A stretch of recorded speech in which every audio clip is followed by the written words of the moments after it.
Bir qədər əvvəl şərhlərdən birində maraqlı fikir var idi, Ahmet. Sabahın göstərdiyi performans Qarabağı ayırtdı. Müəyyən qədər mən də razılaşıram. Son illərin ən aktiv Qarabağını görürük transfer bazarında, düzdür. Burada başqa səbəblər də var. Qarabağ fantastik mövsüm keçirdi Avrokuboklarda, Çempionlar Liqasında.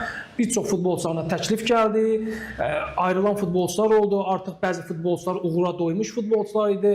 Yəni, heyətin dəyişməsi zəlzələdən, vəlvələdən artıq labüd idi. Dəyişikliklər olmalı idi. Amma burada bir də Sabah faktoru mütləq var. Çünki artıq Qarabağ da bilir ki, baş məşqçi Qurban Qurbanov da bilir ki, yeni mövsüm məhz Sabahla güclənməlisən, daha ağır olacaq. Rəqabət daha böyük olacaq. Burada təkcə Sabah yox, həm də Neftçi gəlir, Turan Tovuz daha iddialı gəlir. O baxımdan düşünürəm ki, bəli, bu da Qarabağa hardasa təsir edir. 100%. Yəni burada əsas o bir Azərbaycanlı Qarabağın bu qədər legioner almasının səbəblərindən biri də, yəni bu qədər legioner almasan mübarizə aparmaq çətin olacaq.